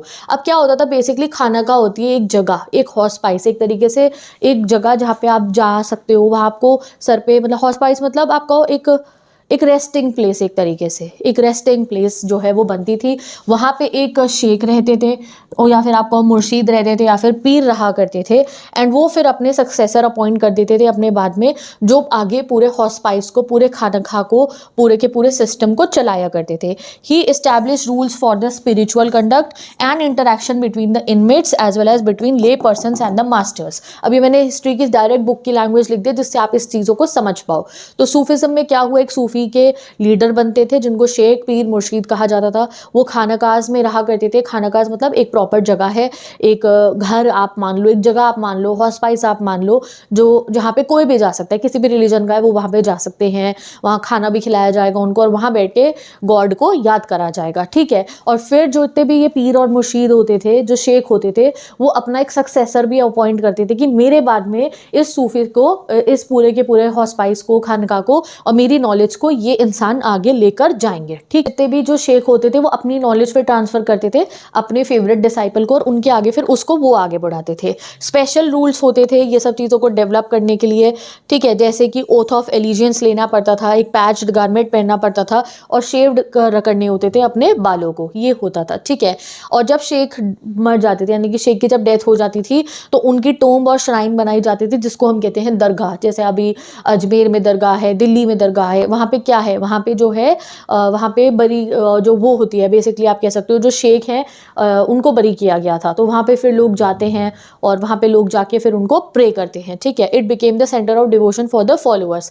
This increase this practice of जियारत ऑल्सो। जियारत मतलब कौन होता है कि वो जो शेख थे उनके पास अब आप जा रहे हो, क्योंकि वो तो अब गॉड के पास पहुँच गए हैं ना, तो आप अगर उनको जाके अपनी बात बता रहे हो तो गॉड तक अपने आप पहुँच जाएगी। उनकी ग्रेव पे अगर आप जा रहे हो, जैसे आप दरगाह जाते हो तो आप उनकी ग्रेव पे ही तो जा रहे हो एक तरीके से, तो उन पे अगर आप जा रहे हो, पीर पे आप जा रहे हो, पीर की जो है दरगाह पे जा रहे हो, तो वहाँ आप जाओगे तो आपकी विशेस ऐसी कहा जाती है कि आप पूरी हो जाएंगी एंड उससे आप जो है गॉड के और करीब चले जाओगे, ठीक है। बेसिकली डेथ एनिवर्सरीज जिसको हम कहते हैं, या फिर जो है अलग अलग जो है जिसका जब मन करता है तो वो जियारत करने जाता है। तो जब आप दरगाह जाते हो तो उसको हम क्या कहते हैं, जियारत, ठीक है। आगे पढ़ते हैं। This was because people believe that in that saints were united with the god. क्यों? क्योंकि जैसे अगर शेख है, शेख अगर चले गए जाके गॉड से कनेक्ट हो जाते हैं, वो उनके और करीब हो जाते हैं, तो इसलिए अगर हम उनको जाके उनकी ग्रेव पे जाके अपनी मन्नत मांगेंगे तो वो तो और जल्दी पूरी होगी कि वो डायरेक्टली गॉड तक पहुंच जाएगी, ठीक है। तो thus evolve the cult of शेख रिवर्ड एज वाली। तो फिर ये जो पूरा शेख और उनके जो पूरे के पूरे लोग और फॉलोअर्स बन गए, इनको कहा जाता था वाली, ठीक है। चलो आगे पढ़ते हैं। आउटसाइड द खानकास, खानकास के अलावा भी और हमारे यहाँ पे सूफिज्म के अंदर भी लोग होते थे। तो some mystics initiated movement based on a radical interpretation of Sufi ideals, यानी कि उन्होंने क्या करा, many scorned the khanqahs and took the mendicancy and observed celibacy, यानी कि वो खानका में नहीं रहे, उन्होंने बहुत तपस्या टाइप करी कि शादी भी नहीं करेंगे, और जो है वो बहुत ज़्यादा कड़ी तपस्या करते थे। They ignored rituals and observe extreme form of asceticism. Asceticism मतलब होता है तपस्या करनी। They were known by different name, जैसे कलंदर्स, मदारीज, मलंग्स एंड हैदर्स। ऐसे भी होते थे जो स्पाइसेस में नहीं रहते थे, शादी भी नहीं करते थे और एक कड़ी तपस्या वाला मेथड फॉलो करते थे। और उनमें से कुछ ऐसे होते थे जो शरिया को फॉलो नहीं करते थे, जो इस्लामिक लॉ है, तो इसलिए इनको ना बेशरिया भी बोला जाता है। तो बेशरिया बोला जाता था, यानी कि तुम शरिया को फॉलो नहीं कर रहे हो। और जो शरिया को फॉलो करते हैं उसको कहा जाता है बाशरिया, कि आप शरिया के अकॉर्डिंग चल रहे हो, ठीक है। तो अब चलते हैं अपने नेक्स्ट टॉपिक के ऊपर, जो है the Chishtis in the subcontinent. तो हमारे यहाँ पे जो सूफिज्म कल्चर है उनमें से सबसे पॉपुलर है वो है चिश्ती सिलसिला, जो है जो अजमेर में जो है मोइनुद्दीन चिश्ती की दरगाह है, उसकी यहाँ पे हम बात करने वाले हैं। तो one of the group of Sufis who migrated to India in the late 12th century में, उनमें से मोस्ट इन्फ्लुएंशियल रहे थे वो थे हमारे चिश्तीज। अब ऐसा क्यों था कि जो चिश्तीज थे वो सबसे पॉपुलर हुए, तो उनके लिए हमें उनकी लाइफ के बारे में पढ़ना पड़ेगा। तो टॉपिक 7.1 आता है लाइफ इन द चिश्ती खानका, यानी खानका मतलब जो जगह जहाँ पे वो लोग रह रहे हैं। तो खानका क्या होता था, सेंटर ऑफ सोशल लाइफ रहता था, ये हमें पता है फ्रॉम द शेख निजामुद्दीन की जो हॉस्पाइस है उससे, ठीक है। बेसिकली दिल्ली वाली जो दरगाह है ना, उसकी यहाँ पे बात हो रही है, जो बनी है रिवर यमुना के बैंक पे और दिल्ली के बिल्कुल आउटस्कर्ट्स के ऊपर। यहाँ पे जितनी भी हॉस्पाइस होती थी जो शेख की, वहाँ पे क्या होता था, बहुत सारे छोटे छोटे कमरे होते थे। एक बड़ा कमरा होता था जिसे जमात खाना बोला जाता था, जहाँ पे सब लोग जाके रहते थे और प्रेयर करते थे। जो इनमेट्स होते थे, यानी कि शेख, उनके फैमिली के मेम्बर्स और जो उनके फॉलोअर्स हैं, वो जो है साथ में रहा करते थे। जो शेख का कमरा होता था वो छोटा सा कमरा होता था छत के ऊपर, ठीक है। और हॉल होता था जहाँ पे सब लोग वो विजिटर्स से मिलते थे, और वो रोज सुबह जो है सभी विजिटर्स से मिलने आते थे और शाम को भी शेख अपने विजिटर्स से मिलने आते थे। एक वरांडा यानी कि एक वेड़ा टाइप या आपको आंगन टाइप होता था, जहाँ पे कोर्टयार्ड होता था और बाउंड्री वॉल होती थी सारी तरफ में, कि वो वहां जाके लोगों से मिल सकते हैं, लोग वहां बैठ सकते हैं। हुआ था कि मंगोल इन्वेजन हुआ था, यानी कि मंगोल अटैक जब हुआ था, तो इसी हॉस्पाइस के अंदर कोई भी रिलीजन के जो लोग थे वो जाके यहाँ पे छुप गए थे। तो यहाँ पे ये नहीं था कि आप इस धर्म को आप नहीं आ सकते हो, nothing like that, everyone was welcome there, ठीक है। तो there was an open kitchen also, जो हॉस्पाइस होती थी वहाँ पे ओपन किचन लंगर चलता रहता था, जो फुतू पे चलता था। फुतू मतलब अनाज चैरिटी, जो अपनी मर्जी से आप डोनेशन कर रहे हो उसके ऊपर। मॉर्निंग से लेकर रात तक हर लोग आते थे वहाँ पे, चाहे स्कॉलर हो, स्लेव्स हो, सिंगर्स हो, मर्चेंट हो, पोएट्स हो, इवन हिंदू जोगीज, नाथ, सिद्धास, कलंदर, सब लोग वहाँ आते थे। और कोई हीलिंग के लिए आता था, कोई वो जो ताबीज़ बनवाने के लिए आते थे। एंड इससे जो है शेख की जो है को लोग और मानना जो है शुरू कर देते हैं। Other visitors also included poet, बड़े बड़े पोएट आते थे यहाँ के। सूफिज्म जो वो डांस होता है अलग सा, वो देखते थे, खुद भी पोइट्री करते थे, जैसे अमीर हसन सिद्दी, अमीर खुसरो, ये सारे जो है अलग अलग पोएट्स यहाँ आते थे और उन्होंने फिर शेख के बारे में भी लिखा। Practices that were adopted including Boeing, ठीक है। कुछ चीज़ें ऐसी थी जो उन्होंने हमारे कल्चर से भी अडॉप्ट करी, ऐसे झुकना शेख के सामने, ठीक है। जो भी विजिटर आ रहा है उसे पानी पिलाना, जो हमारे ट्रेडिशन का एक बहुत बड़ा एक होता था। Shaving the head of the initiates, की जो सर है वो उन्हें शेव कर देना, ठीक है। एंड योगिक एक्सरसाइजेस करना, ये हमारे लोकल ट्रेडिशन जो इंडिया में पहले से था, उन चीज़ों को भी इन्होंने फॉलो करा था, इसलिए ये और ज़्यादा पॉपुलर हुआ, ठीक है। चलो अब पढ़ते हैं हम अपना आगे का टॉपिक। शेख निजामुद्दीन ने फिर जो है बहुत सारे अपने गाइस जो है स्पिरिचुअल सक्सेसर अपॉइंट करे और उन्हें कहा कि आप हमारे इंडिया के अलग अलग पार्ट में जाके हॉस्पाइस, जिसको आप अब दरगाह भी कह सकते हो, वो आप इस्टेब्लिश करो। एज अ रिजल्ट उनकी टीचिंग, उनकी प्रैक्टिस जो है चिश्तीज़ की, वो पूरे इंडिया में जो है बहुत ज़्यादा फैल गई और फिर उनकी जो है श्राइन के ऊपर, उनकी दरगाह के ऊपर जो है और लोगों ने आना शुरू कर दिया अपना पिलग्रिमेज करने के लिए। ठीक है, अब आगे पढ़ते हैं 7.2 चिश्ती डिवोशनलिज्म, जियारत एंड कवाली। जियारत मतलब क्या होता है? जब आप सूफी सेंट की टोम पे जाते हो, उनकी ग्रेव पे जाते हो, दरगाह पे जाते हो उनकी कोई मन्नत मांगने के लिए, उसको हम कहते हैं जियारत। तो पिलग्रिमेज कॉल्ड जियारत to tombs of Sufi saint is prevalent all over the Muslim world. ये मुस्लिम वर्ल्ड में भी प्रेवलेंट है एंड इवन नॉन मुस्लिम लोग भी इसको फॉलो करते हैं। This practice is an occasion for seeking the Sufi spiritual. आप क्यों जाते हो वहाँ पे? कुछ चीज़ मांगने जा रहे हो ना, अपनी बरकत मांगने जा रहे हो कि आपको अच्छा आशीर्वाद मिलेगा। For more than 7 centuries people, अलग अलग क्लास के, कास्ट के, मैंने आपको कहा ना नॉन मुस्लिम लोग भी सूफी सेंट्स की दरगाह पे जाते हैं और वहाँ जाके वो कुछ ना कुछ अपने लिए मांगते हैं। ठीक है, the most revered shrine is that of Khwaja Moinuddin. जो सबसे रिस्पेक्टेड श्राइन है वो जो अजमेर में है वो है ख्वाजा मोइनुद्दीन की, और जिनको बोला जाता था गरीब नवाज, क्योंकि वो लोगों, गरीब लोगों की बहुत ज़्यादा मदद किया करते थे। ठीक है, तो अर्लीस्ट टेक्सचुअल रेफरेंसेस अगर हम बात करें ख्वाजा मोइनुद्दीन की दरगाह की, तो वो 14 सेंचुरी से है। और ऐसा नहीं है कि सिर्फ नॉर्मल लोग जाते थे, इवन रॉयल पीपल यानी कि राजा लोग भी जाते थे। जैसे तुगलक का हमें पता है, मोहम्मद बिन तुगलक, वो वहाँ पे जाया करते थे। ठीक है, and first sultan to visit the shrine, जो पहले सुल्तान थे जो वहाँ पे गए थे और उन्होंने वहाँ पे टोम बनवाया था, वो था गियाजुद्दीन खिलजी ने बनवाया था। ठीक है, और since then the shrine was located on the trade route also, क्योंकि वो गुजरात से दिल्ली के ट्रेड रूट पे भी थी, तो इसलिए ट्रैवलर्स भी वहाँ जाते थे, प्रे भी करते थे, डांसेस भी देखते थे, सूफिज्म को भी इंजॉय करते थे और वहाँ उन्हें खाना भी मिलता था, तो वो वहाँ रेस्ट भी करते थे। ठीक है, Now, by the 16th century CE, the shrine had become very popular. राजा के बारे में हमें बता रखा है, जैसे कि अकबर भी बहुत बार जाते थे जो है अजमेर जी में जो दरगाह है उसके ऊपर। हमें जहाँ तक पता चला है कि 2-3 बार तो साल में वो चले ही जाते थे ब्लेसिंग लेने के लिए। जैसे कोई अगर उन्हें कोई उन्होंने कुछ चीज़ मांगी हो, पूरी हो जाए, तो वो जाते थे। लड़कों को जब वो चाहते थे कि मेरे और लड़के हों तब जाते थे। कोई वॉर से पहले वो जाया करते थे और उन्होंने इस चीज़ को बहुत मेनटेन करके रखा था 1580 तक। ईच विजिट पे जब वो जाते थे तो अलग अलग गिफ्ट्स लेके जाते थे, जिसको रिकॉर्ड भी करा जाता था। फॉर एग्जाम्पल 1568 में हमें पता है कि अकबर ने एक देग, जो एक बड़ा सा पतीला टाइप होता है, वो वहाँ पे जो है डोनेट करता है, जिसमें अभी भी वहाँ पे खाना बनता है। He also had a mosque constructed within the compound of the dargah, और उन्होंने मॉस्क भी कंस्ट्रक्ट करवाया था। तो इस तरीके से राजा लोग भी जाते थे।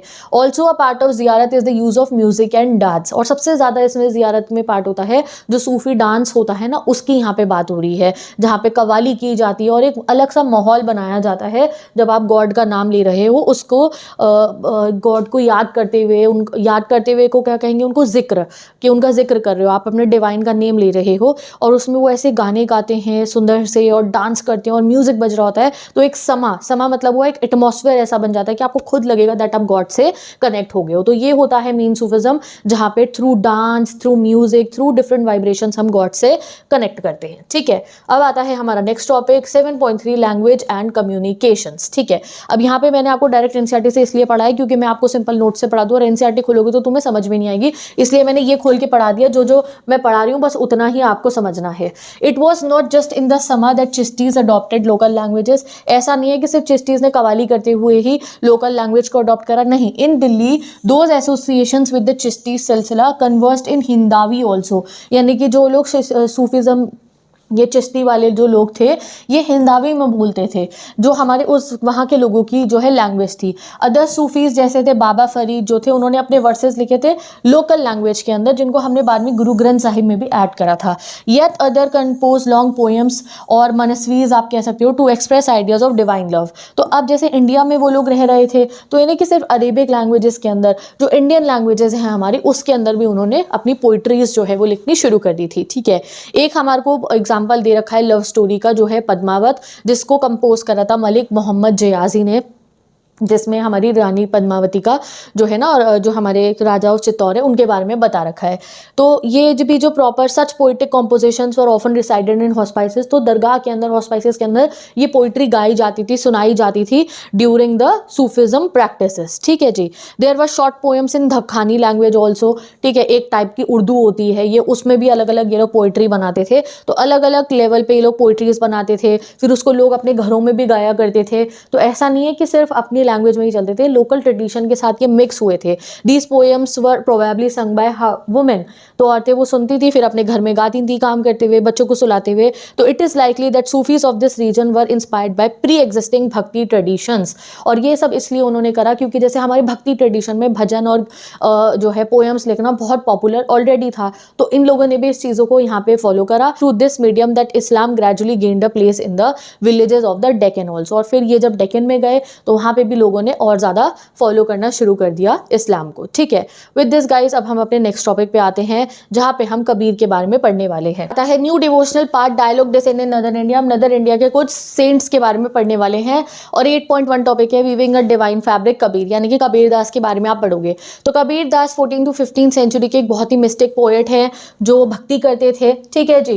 एंड इनका जो अगर हम बात करें तो रिलीजियस टेंशन टाइम में इनका जन्म हुआ था, जब बहुत caste divide and social complexity होती थी। तो कबीर ने इनके खिलाफ भी जब बाद में जब ये बड़े हुए तो ये जो हमारे यहाँ पे सोसाइटी में भेदभाव होता था उसके खिलाफ इन्होंने बोला था। अब कबीर दास जी की जो हिस्ट्री है लाइफ की वो पता लगाना काफ़ी मुश्किल रहता है, क्योंकि हमारे पास कोई हिस्टोरिकल बायोग्राफी उनकी नहीं है, बस पोइटिक लेगेसी है। जैसे वो अपनी कविताएं पढ़ के हम उनके बारे में समझ सकते हैं, और हेगियोग्राफीज यानी कि जो उनके बारे में लोगों ने लिखा उससे। ठीक है, 3 मेजर टेक्सचुअल ट्रेडिशंस है हमारे कबीर जी के जिनको हम पढ़ सकते हैं। पहला है कबीर बीजक, जिसको कबीर पंथ जो वाराणसी यूपी के जो कबीर के फॉलोअर्स थे उन्होंने जो है बचा के रखा, उन्होंने रिकॉर्ड करा। दूसरा है कबीर ग्रंथावली, जो दादू पंथ के लोग जो राजस्थान में कबीर के फॉलोअर्स थे उन्होंने रखा। और तीसरा है आदि ग्रंथ साहिब, जो हम जहाँ से हम कबीर की काफ़ी कॉम्पोजिशंस को पढ़ते हैं, जिसको सिख ने यानी कि सरदारों ने एक्सेप्ट करा। ठीक है, तो 3 मेजर हमारे पास सोर्सेज हैं कबीर के बारे में जानने के लिए, उनकी पोइट्री पढ़ने के लिए। कबीर बीजा, कबीर ग्रंथावली और आदि ग्रंथ साहिब के थ्रू हम कबीर की कंपाइलेशंस को जान सकते हैं। इनकी ये जो तीनों ही कंपाइलेशंस थी ये इनकी डेथ के बाद में लिखी गई थी, क्योंकि पहले मैंने आपको बताया था सब ओरली होता था, ये बोलते थे। बाद में उनके जो डिसाइपल्स होते थे उन्होंने लिखा। बाय द 19th सेंचुरी इनको प्रिंट कराया गया, और फिर कबीर दास जी के जो वर्सेस थे बंगाल, गुजरात, महाराष्ट्र, हर जगह लोग गाते थे। अब कबीर की पोइट्री का एक स्टाइल होता था, इसको हम कहते थे उलट बसंती, यानी कि ये चीज़ों को ना उल्टा करके बोलते थे, यानी कि बात को घुमा फिरा के बोला करते थे। ठीक है, एंड बहुत बार Kabir ji Orthodox Brahminical ideas को, इवन इस्लाम में जो फॉर्मेलिटीज़ होती थी उनको क्वेश्चन करते थे, और एक फॉर्मलेस डिवाइन को वो सपोर्ट करते थे, यानी कि वो निर्गुण भक्ति में बिलीव रखते थे कि वो गॉड की कोई एक इमेज नहीं देखते थे, एक सुप्रीम पावर, एक लाइट को वो जो है प्रे करते थे। तो कबीर वॉजन जस्ट अ पोएट, वो एक रेवोल्यूशन की तरह थे गाइज वो। तो उन्होंने मतलब हिंदूज हो, मुस्लिम्स हो, कहीं पे अगर कोई क्वेश्चन करने की बात हो तो वो क्वेश्चन उसको करते थे, एंड वो एक फॉर्मलेस गॉड को सपोर्ट करते थे। ब्राह्मण्स के ऑर्थोडॉक्स आइडियाज सबको वो जो है क्वेश्चन किया करते थे। ठीक है, तो ये चीज़ मैंने आपको बता दी है, यही इसके नोट्स है, मैंने यहाँ पे लिख रखा है। कई बार डिबेट होती है, कुछ लोग कहते हैं कि वो बॉर्न हिंदू थे, उन्हें रेस करा मुस्लिम परिवार ने, और कबीर जो नाम है वो अरेबिक वर्ड से आया जिसका मतलब होता है बहुत ग्रेट, एंड सम सेज कि वो रामानंद के जो है वो डिसाइपल थे। बट हमारे पास इसका प्रूफ अभी नहीं है। बट उनके जितने भी क्वेश्चन होते थे वो रिलीजन, कास्ट और हिपोक्रेसी को क्वेश्चन करते थे। वो गुरु और सदगुरु जैसे टर्म यूज़ करते थे, ठीक है, यानी कि गॉड के लिए, और उनकी बातें जो थी वो आगे बहुत लोगों ने फॉलो करी। अब आता है हमारा नेक्स्ट टॉपिक, जहाँ पे हम बाबा गुरु नानक देव जी के बारे में पढ़ने वाले हैं। ठीक है जी, तो बाबा गुरु नानक देव जी का जन्म हुआ था 1469 में ननकाना साहिब में नियर रिवर रावी। ठीक है, एंड वो एक हिंदू मर्चेंट फैमिली को बिलोंग करते थे, और जिस एरिया में वो रहते थे वो मुस्लिम मेजॉरिटी वाला पंजाब था। उन्होंने पर्शियन लर्न करी, एंड वो एक अकाउंटेंट थे ट्रेंड। ठीक है, बट वो भी धीरे धीरे सूफिज्म में और भक्ति मूवमेंट में जो है उनकी तरफ वो थोड़े अट्रैक्ट हुए। ठीक है, एंड उन्होंने जो रिजेक्ट करे थे काफ़ी सारे ऐसे रिचुअल्स जो हमारे ब्राह्मणिकल रिचुअल्स, जैसे सेक्रीफाइस करना और जो है आइडल वर्शिप करना, होली बात, स्क्रिप्चुअल्स, वो गॉड को क्या कहते थे, रब कहते हैं। ठीक है, और अब उनके जितने भी हाइम्स हैं उनको हम शब्द कहते हैं, जिसको पंजाबी में और अलग अलग लैंग्वेजेस में गाया जाता है। एंड जब भी गॉड का नेम लिया जाता है तो उस वर्ड को क्या बोला जाता है, इन सिख आप कहो या अकॉर्डिंग टू गुरु नानक देव जी, तो गॉड के नाम लेने को कहा जाता है नाम सिमरन। सिमरन मतलब होता है किसी चीज़ को याद करना, और नाम सिमरन मतलब हुआ कि आप भगवान जी को, गॉड को ही आप याद रखते हो। तो यही एक आपका जीने का तरीका है कि आप नाम सिमरन करते रहो, गॉड को याद करते रहो। तो फॉर्म्ड अ स्पिरिचुअल कम्युनिटी। अब गुरु नानक देव जी की बातें लोगों को बहुत पसंद आई और उनकी स्पिरिचुअल कम्युनिटी बन गई जिसको वो कहते थे संगत, ठीक है। अब उन्होंने फिर अपने एक डिसाइपल अपॉइंट करे कि मेरे बाद आगे ये सब देखेंगे, अगले गुरु अपॉइंट करे जिनका नाम था गुरु अंगद, ठीक है। एंड फिर ये कंटिन्यू होती रही प्रैक्टिस 200 सालों तक, ठीक है। Followers later develop distinct identity, फिर धीरे धीरे जितने भी हमारे गुरु नानक देव जी के फॉलोअर्स थे और आगे वाले जो हमारे गुरु उनके फॉलोअर्स थे, उनकी एक डिस्टिंक्ट आइडेंटिटी बन गई हिंदूज एंड मुस्लिम से अलग। फिर जब गुरु अर्जन देव आते हैं, उन्होंने क्या करा, जितने भी उनसे पहले वाले गुरुज के हाइम्स थे, शब्द थे, और जो बाकी सेंट्स भी थे जैसे रविदास, कबीरदास, उनकी जो है जितनी भी भजन है, जितने हाइम्स है, शब्द है, उनको उन्होंने लिखा एक बुक में। कौन सी बुक में? आदि ग्रंथ साहिब के, और गुरु ग्रंथ साहिब के अंदर जो है वर्सेस ऐड करे। एंड फाइनली जब गुरु गोबिंद सिंह जी आते हैं, 10th गुरु जी थे, उन्होंने जो है खालसा पंथ जो है वो इस्टेब्लिश करा, यानी कि वॉरियर सेंट्स हैं। अब जब भी खालसा पंथ जब उन्होंने इस्टेब्लिश करा तो उन्होंने 5 सिंबल्स जो हैं वो लेकर आए, वो कि आपको 5 चीज़ों को फॉलो करना होगा। पहला है केश जो है नहीं कटवाने आपको, यानी कि बाल नहीं कटवाने। दूसरा, आपको स्टील बैंगन कला पहनना है। फिर किरपान, एक डैगर रखना है, एक कंगा रखना है, and you have to wear the shorts. तो ये उन्होंने सिस्टम बनाया, and under him Sikhs became a powerful spiritual and military force. और इससे जो है सिक्स एक पावरफुल स्पिरिचुअल फोर्स तो थे, एक मिलिट्री और आप कह सकते हो एक बहुत ही पावरफुल फोर्स जो है वो बन जाता है। तो कर लिया। अब आते हैं हम अपने नेक्स्ट टॉपिक पे, मीराबाई के ऊपर। तो मीराबाई का अगर हम टाइम पीरियड पढ़े तो 15 से 16 सेंचुरी, और ये सबसे फेमस वुमेन पोएट है भक्ति ट्रेडिशन की। ये राजपूताना प्रिंसेस थी और इनका जो बॉर्न हुई थी वो मेवाड़ राजस्थान में हुई थी, और इनकी जो शादी कहा जाती है कि सिसोदिया क्लैन में हुई थी और इनकी मर्जी के बिना हुई थी, बिकॉज ये जो है खुद को कृष्ण जी की बिलवेड जो है वो मानती थी, ठीक है। तो जो है उनको यही लगता था कि मैं तो कृष्ण जी की बिलवेड हूँ, तो उन्होंने मतलब शादी के बाद जो है वो उस चीज़ को एक्सेप्ट नहीं कर पाती थी इतना अपनी फैमिली को, traditional role of wife and mother. And उनकी कई बार ऐसा भी सुनने में मतलब हमें पता है कि उनकी जो इन लॉज थे उन्होंने उन्हें पॉइजन करने की कोशिश करी, बट वो फिर वहाँ से भाग जाती हैं। एंड देन वो वॉन्डरिंग सेंट, यानी कि उनका कोई घर नहीं था, वो घूमती रहती थी, वॉन्डरिंग सेंट की तरह घूमती रहती थी, और कृष्ण जी के लिए अलग अलग भजन जो है वो लिखती रहती थी। अब उनके भी फिर धीरे धीरे बहुत सारे डिसाइपल्स बन जाते हैं मीराबाई जी के, और मीराबाई का जो है एक गुरु भी थे जिनका नाम था रायदास, जो लेदर वर्कर्स थे। अब ये देखो कि उनके गुरु कौन बने? लेदर वर्कर, और वो थी एक महारानी, एक प्रिंसेस आप कह सकते हो। तो कास्ट नॉर्म्स को भी मीराबाई ने तोड़ दिया था। वो सैफरन कपड़े यानी कि पहनती थी, वाइट रोब पहनती थी, और रॉयल कंफर्ट उन्होंने कभी नहीं लिया कि प्रिंसेस की तरह जी रही हो, महारानी की तरह नहीं, बहुत ही सिंपल कपड़े, और वो सड़कों पे घूमती थी और कृष्ण जी की भक्ति में ही लगी रहती थी। She did not form a sect, उन्होंने कोई अपना एक ग्रुप नहीं बनाया, सेक्ट नहीं बनाया, बट उनका जो लेवल ऑफ डिवोशन था वो सबको इंप्रेस कर दिया था कि इतना भी डिवोशन में जा सकते हैं भगवान के लिए। और उनके सॉन्ग्स की अगर हम बात करें तो आज के डेट तक उनके सॉन्ग्स गाए जाते हैं, औरतों के द्वारा भी एंड जेंट्स भी, but mainly Gujarat and Rajasthan की जो लेडीज थी वो बहुत ज़्यादा उनके वो गाया करती थी, ठीक है। तो विद दिस गाइस हमारा ये चैप्टर कंप्लीट होता है, जहाँ पे हमारे को ये पूछा जाता है कि इतना सब जो आपने अपने भक्ति ट्रेडिशन रिलीजन के बारे में पढ़ा, उसकी सोर्सेज क्या थे हिस्टोरियंस के पास? तो हिस्टोरियंस के पास मल्टीपल सोर्सेज है। पहले कोई स्कल्पचर मिल गया, मूर्ति मिल गई, कोई आर्किटेक्चर मिल गया, लाइफ स्टोरी मिल गई सेंट की, पोयम मिल गई जिसमें डिवाइन के बारे में बात हो रही है, उससे वो समझते थे। फिर हमने चैप्टर 4 में तो पढ़ा ही था, स्तूपास थे, मंदिर थे, उनसे हमने समझा। फिर अनदर हमारे को टेक्सचुअल डॉक्यूमेंट्स मिले, जैसे वचनास मिले कन्नड़ा में, जो है हमने लिंगायट्स का मैंने आपको बताया था, और पर्शियन फरमान्स मुगल रूलर्स के टाइम के, उसके थ्रू हम रिलीजियन प्रैक्टिसेस के बारे में जान पाते थे। ईच टाइप्स ऑफ टेक्स्ट को समझने के लिए अलग नॉलेज, अलग स्किल चाहिए होती थी, तभी हिस्टोरियंस इतना डिफिकल्ट रोल परफॉर्म करके जो है हमारे लिए हमारी हिस्ट्री पता लगाते हैं। तो विद दिस ये चैप्टर कंप्लीट हो गया है। ये चैप्टर काफ़ी इन डेप्थ चैप्टर है, इसलिए मैंने बीच बीच में से एनसीईआरटी खोल के भी पढ़ा दिया, जिससे आपको जहाँ डिफिकल्टी है वो मैंने एनसीईआरटी की आपकी कवर करा दिया है। हम मिलेंगे नेक्स्ट वीडियो में। चैप्टर के मैंने बहुत आसान, बहुत प्यारे से नोट्स बना दिया है, जो आप इंस्टाग्राम से जाके चेक कर सकते हो। Bye bye, take care and best of luck.